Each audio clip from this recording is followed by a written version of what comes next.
Vous vous demandez pourquoi le costume rouge? C'est pour que les méchants me voient pas saigner. Y en a un qui a tout compris. Il a mis son froc marron.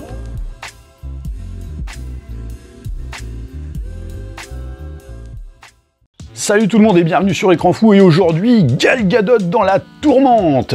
Eh oui, hein, elle est un petit peu en train de déchanter sévère, la pauvre, hein, puisque pour rappel, il y a de cela à peu près 1 à 2 semaines, elle annonçait à la surprise générale la production de Wonder Woman 3. Et puis bah là, il semblerait que, visiblement, le vent a un petit peu tourné. Donc oui, il y a de ça à peu près une dizaine de jours, la jolie dame qui interprète l'héroïne, qui joue du fouet pour faire parler les gens, hein. Eh bien, elle nous apprenait qu'un film Wonder Woman 3 serait apparemment prévu.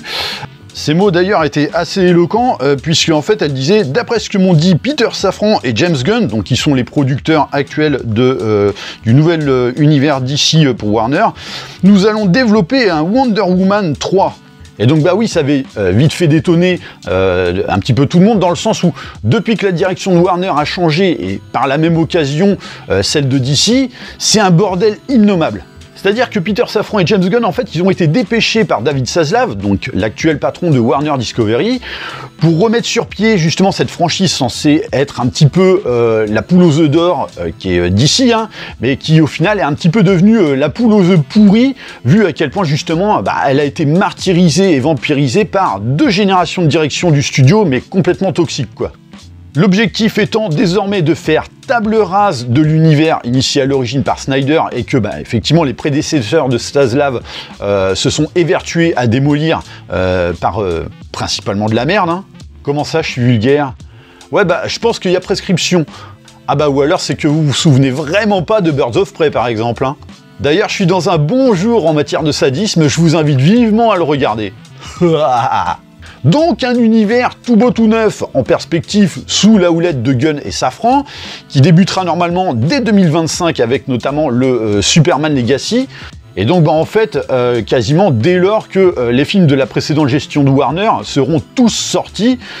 Et donc projet qui avait fini par être un petit peu planifié par Gunn et Safran, hein, mais un univers qui devait potentiellement essayer de broder justement avec donc les dernières sorties comme The Flash et tout le reste, hein. En tout cas, c'est du moins ce que l'on avait l'air d'en croire selon les propos de certains, ce qui paraissait quand même plutôt étonnant. Manque de peau, The Flash est un fiasco total, ce qui fait que les quelques options qui auraient pu s'ouvrir en cas de réussite du film se referment instantanément. Et puis ont finalement de quoi justifier de fermer définitivement ce livre, et là effectivement en écrire un tout nouveau tout propre, quoi. Parce que pareil, ils envisageaient apparemment, vous avez vu, je fais vachement bien les guillemets, hein, donc ils envisageaient de garder Shazam, mais à partir du moment où ton film Shazam, le dernier en question, fait un flop et en plus fait partie de l'univers que tu essaies de clôturer, pourquoi est-ce que tu le garderais ? D'autant que ça rentre aussi dans un constat général, c'est-à-dire que d'un côté, tu vires les meilleurs acteurs du DCU liés justement aux seules réussites de l'univers sur plus de 10 ans, donc en la personne de Henry Cavill ou Ben Affleck, tu vois. Donc pourquoi en fait tu t'entêterais à vouloir garder les pires et qui en plus te rapportent pas un copec, quoi. Oui, parce que pour rappel, donc Shazam 2, en fait, c'est 133 millions de dollars au box-office mondial pour un budget de 125 millions de dollars de production. Donc déjà, ça va pas. Et pour The Flash, on est sur un box-office mondial de 270 millions de dollars pour un budget général, mais bon, je pense qu'il est bien au-dessus, de 400 millions de dollars. Donc oui, il y a quelque chose de pas logique là-dedans. Et donc effectivement, quand on sait que en plus Wonder Woman 1 avait rapporté plus de 800 millions de dollars, tandis que justement le second était en dessous des 200 millions, je pense que ça en dit long, hein. Bon, faut dire que le 2, c'était quand même sacrément... c'est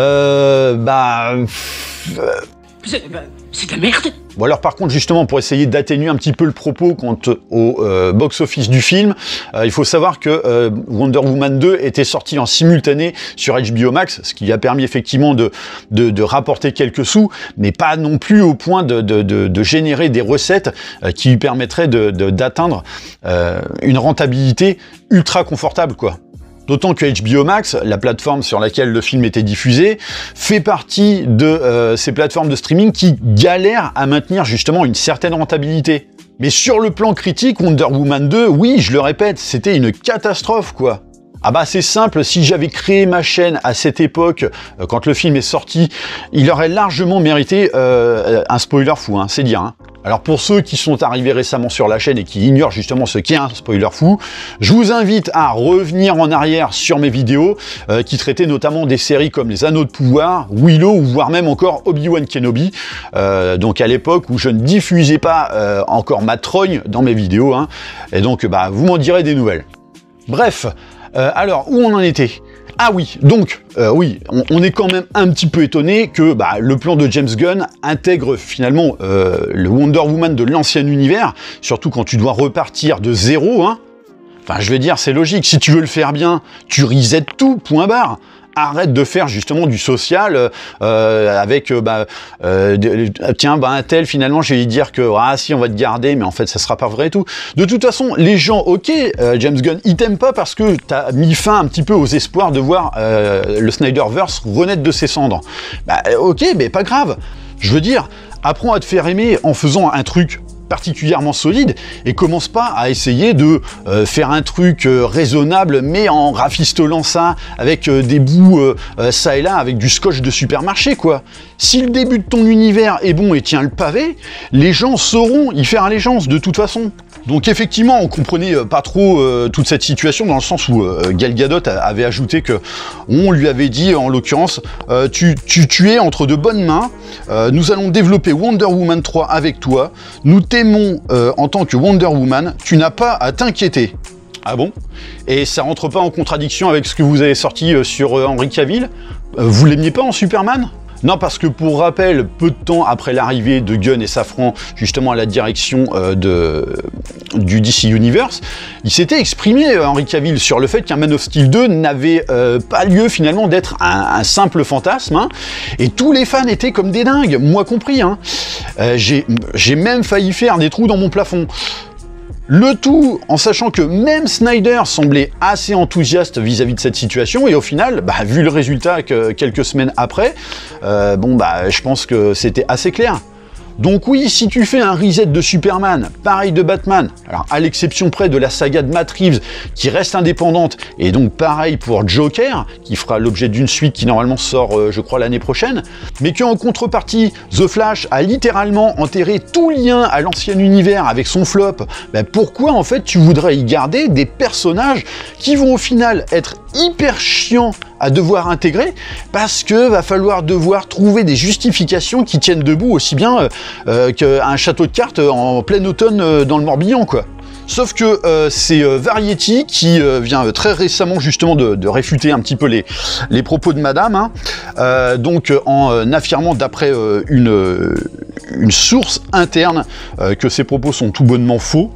Mais bon, c'est Variety, hein, je pense qu'il y a peu de chances qu'un sujet pareil voué à un débunkage en règle fasse vraiment l'objet d'un article chez eux en se basant sur du flanc.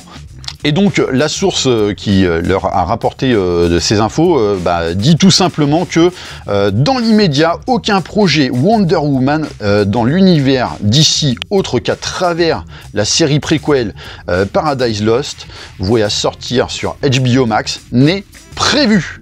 Ah!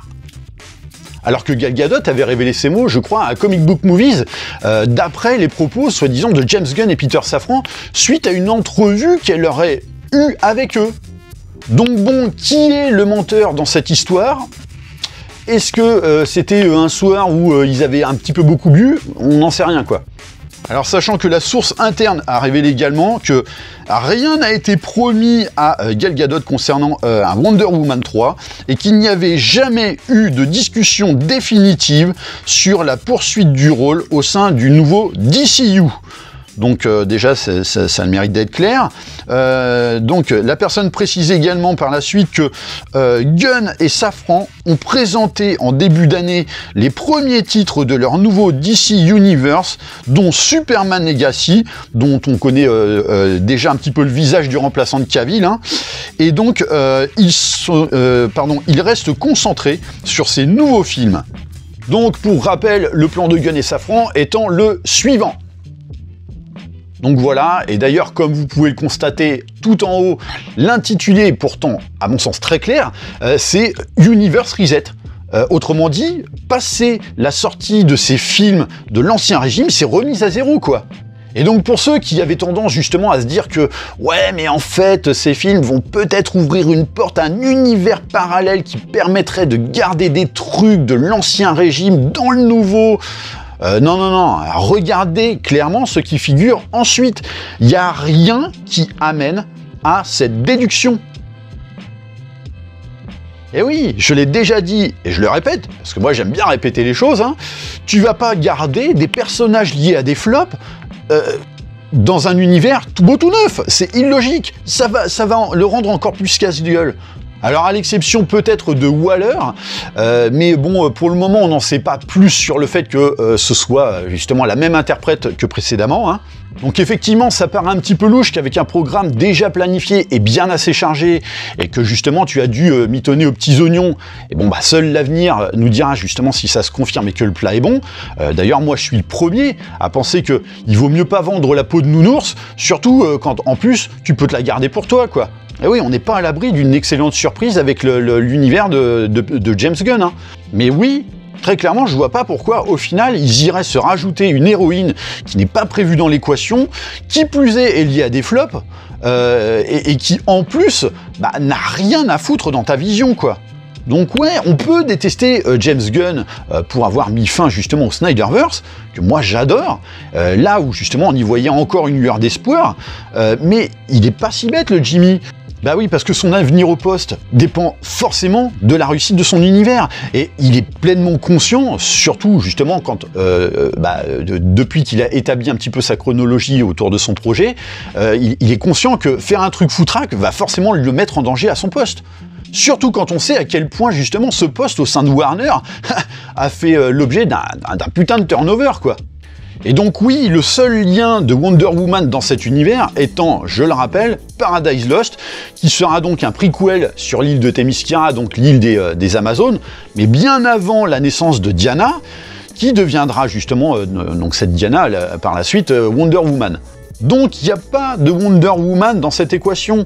Maintenant, on attend évidemment les déclarations de James Gunn, hein, on attend qu'il revienne de vacances pour nous dire un petit peu ce qu'il en est, et puis qu'on sache un petit peu qui est le traître hein, dans cette partie de Among Us au sein de Warner DC. Mais au vu de la logique d'ensemble, et selon le peu qu'on en apprend, il semblerait quand même que Madame Gadot ait un petit peu essayé de nous fourrer des saucisses molles, tu vois, notamment par une tentative de forcer le destin qui, si effectivement ça c'était pas prévu, risque fort de déplaire à Gunn et Safran. Hein. Donc on attend bien sûr le retour des intéressés avec impatience, sachant que bon, oui, Gal Gadot, c'est pas non plus l'actrice la plus dingue du moment, mais bon, elle fait largement le taf dans le rôle. Après, c'est plus la forme des films qui pose un petit peu problème. Mais c'est vrai qu'elle posait pas spécialement de problème, elle, directement, surtout dans la vision de Snyder, ou encore à travers le premier opus de Wonder Woman. Mais si c'est pour en faire des suites d'un second film qui sont déjà bons, la pichenette de Herwick, parfum fleur de putois, autant dire que ça envoie pas du rêve, quoi. Et alors, si elle a menti, pourquoi elle a fait ça, quoi? Donc bon, dites-moi un petit peu ce que vous pensez de cette situation, que dis-je, plutôt de toute cette confusion au sein de Warner DC, hein, comme si en fait ils avaient besoin de ça, les pauvres, déjà après leurs innombrables flops, hein, et puis notamment avec celui à venir de ce film-là, comment il s'appelle ? Vous voyez, je me rappelle déjà même plus du nom tellement ça a l'air génial. Ah oui, Beetlejuice. Oui, j'arrive, mes poulettes. Bref, affaire à suivre, n'hésitez pas à laisser des petits commentaires, pensez bien sûr à liker, partager la vidéo, abonnez-vous à la chaîne, et moi je vous dis à très bientôt pour une prochaine vidéo.